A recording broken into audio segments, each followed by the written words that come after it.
back to the channel. I hope I find you all well. Thank you so much for your patience. I truly appreciate it. I am going to come on and do the Return of the Gods. Ignore my nails, guys. I have the worst nails at the minute, but it's been intense here just lately. The house, just this horrible flu or whatever it is, swept through the house, and my husband and my 2 children was not well, so I had to take care of them, and I praise the Lord for the grace of keeping me well so I could take care of them. But these last few days I've not been feeling well myself, so I thought I'd best come on and do a video because it's been over a week now, and I at least like to get one out a week, and I don't want to leave it any longer. So I have been coughing and I keep feeling like I'm choking. I just feel genuinely ruined at the minute, but I'm going to come on and get this done. So you guys know I haven't forgotten about you. So, right, we're going to do the next instalment of Return of the Gods. And the next one, we're on chapter 46 now, and it's called The Sign. If you would like to check out any other videos from this book, all the other chapters, I have put them all in a playlist so you can go through them and read them like that. My children are here, obviously. Those of you that are on this channel know that I homeschool, so you might hear them in the background. They are upstairs, so you may hear banging and stuff like that. So, right, the sign. One sign above all others has come to represent the movement that started at Stonewall, the sign of the rainbow. The rainbow flag. The rainbow flag was designed by Gilbert Baker, an openly gay man and drag queen, and was first flown on June the 25th, 1978. In 1994, the sign of the rainbow was adopted as the official symbol of gay pride. It soon became an ubiquitous symbol of the movement and all it represented, flown and recognised all over the world. But could even this be the manifestation of an ancient mystery, and could it go back to the gods? The original rainbow flag had 8 colours, each representing one of the 8 elements of the movement. One would have expected the colours of the flag to represent such things as liberation, tolerance, respect, empowerment, or different people groups. But the flag and the colours of the rainbow it bore represented that which was altogether different. The flag was representation of a strange assemblage of themes and elements that seemed to have little to do with one another. One would have been hard-pressed to find a common thread or unifying theme to bind them all together and make sense of it all. But there was a unifying theme and common thread binding them all together, the goddess. So, pink. It goes without saying that Ishtar was the goddess of sex. She was embodiment of passion, love, lust, sexual desire, sexual practices in every form. The first colour of the original rainbow flag was pink, and it represented sex. Red. From Ishtar came life. She was the source of all fertility and procreation, the fruitfulness of the earth, of animals, of humanity. She was wellspring of all generative powers of nature. When she was in the underworld, the generation of life came to a standstill. Ishtar was the goddess of life. The second colour of the rainbow flag was red. It represented life. Orange. The pre-eminent Mesopotamian goddess of healing was named Gula. But in time, Ishtar appropriated from her and the powers of healing, and Gula fell into obscurity. Ancient inscriptions survive with prayers and prescriptions for healing addressed to or centered on Ishtar. She is the one of whom it is written, "Take sickness away." It's written that her effigy was once carried as far away from Egypt to heal an ailing pharaoh. The third colour of the rainbow flag was orange. It represented healing. Yellow. Ishtar was closely associated with celestial lights. The morning and evening star would carry her name, Venus, and the moon was her father. But there was another celestial light that was intrinsically bound to her, the sun. The Assyrian sun god was named Shamash, the Akkadian word for sun. He was Ishtar's brother. Ishtar was, in fact, the sun's twin sister. So strong is her identification with the sun that we can find a sun disk at her side in many of her carved images. The fourth colour of the rainbow flag was yellow. It represented the light of the sun. Green.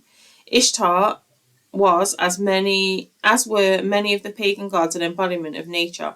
She represented the vital forces of nature, the fruitfulness of the earth. the rain, thunder, storms of the heavens. She was among the prominent and central of all nature gods. The fifth colour of the rainbow flag was green. It represented nature. Turquoise. As we have seen, Ishtar was deeply connected to the realm and practice of magic. Her name was especially invoked in casting of spells and enchantments, and what today would be known as the occult arts. She was the goddess of magic.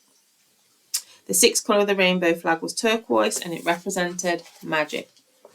Look out for these symbolisms as well in things that people do. In Hollywood and stuff, there's a lot of symbolism in the occult. Indigo. Though Ishtar was the goddess of storms, on the other hand, because of it, it was her altars that supplicants came entreating her to grant them serenity. An old Babylonian hymn says this: "At her glance, serenity comes into being." The seventh colour of the rainbow flag was indigo, and it represented serenity. Violet. And of course, Ishtar was a spirit. Just as the gods were typically viewed by their worshippers as spirits, beyond that, we have seen the connection of the gods to the spirits. The Hebrew Shedim and the Greek Daimonia. Thus, the last colour of the rainbow flag is of special note, violet. It represents spirit. What kind of spirit is represented? The colour violet was especially connected to Aphrodite, the violet crown goddess. Aphrodite was, of course, an incarnation of Ishtar. So the first colour set the stage, as it represented sexuality. The last colour summed it up. It represented a spirit, the spirit of sexuality, the very goddess known from ancient times as Ishtar. Could there be more to the mystery? Rainbow Ishtar. Ishtar was the goddess of the sky, queen of heaven, master of tempests, hurler of lightning bolts, giver of rain. The ancient hymn praises her for it. Loud thundering storm, you pour your rain all over the lands and all the people. She controlled the storm. She directed its every gust, every peal of thunder, every drop of rain, and thus the rainbow was under her lordship and direction. There is an ancient Elamite inscription that reads Manzat Ishtar. There is debate over whether the name Ishtar is to be taken just as it appears or as a generic noun. Nevertheless, the inscription translates to the name Rainbow Ishtar. The jewels of heaven. In the epic of Gilgamesh, in the wake of a colossal rain and deluge, Ishtar also came. She lifted her necklace with the jewels of heaven. The necklace with the jewels of heaven has long been understood as the rainbow.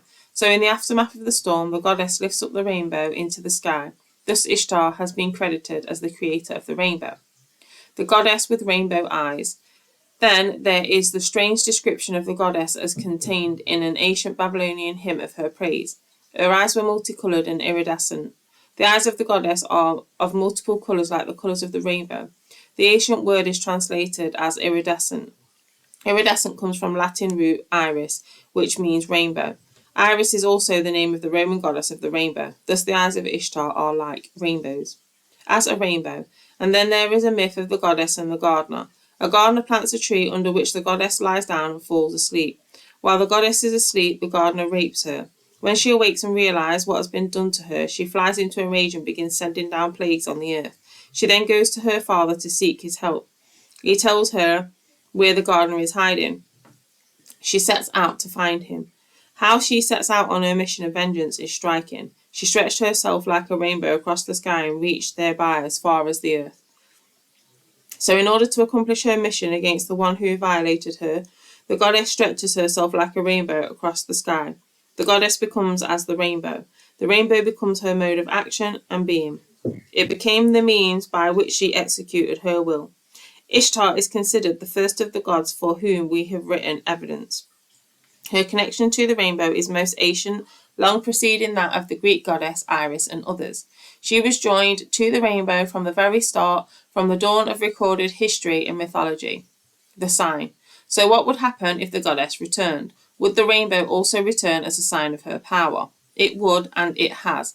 It was no accident that the movement that had been birthed by the goddess should take as its symbol the sign of the goddess. Those who designed it, those who carried it, and those who adopted it serve as the defining symbol of the movement had no idea of the connection. The movement that had crossed the boundaries of sexuality and altered the parameters of gender now adopts as its symbol the sign of ancient goddess who had crossed the boundaries of sexuality and altered the parameters of gender. The movement that had made June its sacred month of observances and processions was now covered with the sign of the goddess, whose sacred month of observances and processions most often began in June. The goddess had marked her resurrected religion and worship with the sign of her ownership. Banner of war. The goddess had stretched herself across the sky in order to punish her offender. The rainbow was a mode of war by which she exacted vengeance and judgment. So too, behind the rainbow that began manifesting in the wake of Stonewall was an ancient goddess arming herself for battle, and it would be through that sign that her war would be waged. Those who paraded with it, those who wore it on their clothing, those who raised it outside their office buildings, those who disseminated it on the internet, and those who placed it on their products had no idea of the spirit that lay behind it, or of the end to which it led. Behind its flowing colours was a banner of war. As in her ancient mythology, the rainbow would be the means and mode by which the goddess would again seek to exact vengeance on those whom she believed had wronged her, especially on those who had cast her out. It says, could a mystery that goes back to the temples of ancient Babylon actually be determined the cases, the workings, and even the rulings of the United States Supreme Court? The next chapter is Days of the Goddess. I will put that in another video, so this stays short, so you can watch them in short bursts. So sometimes I'll group them together if they're really small, but I think that was a decent sized chapter. So yeah, symbolism in the occult is massive. Nothing is ever used just for the sake of using it. It all represents and means something to them. Even colours, numbers, symbolism, that's what tarot is. I've said on this before, that's what tarot cards are. It's all symbolism. And it's funny actually, because when you read the Bible, you can see where they have stole some symbolism from the Bible to use in tarot. And it was quite funny actually when I made that connection. So yeah, the rainbow, it will tell you that evil will always take what's good and use it for evil. But I've learned to try and not get so stressed out, because I was getting so overwhelmed with like everything that's going on in the world. And when you look at it, you just get so depressed. And then I think everyone's going to pay in the end for their actions and the things that are done. So we'll just hold on to that thought, guys, and I will see you all soon. I will be back in the next video.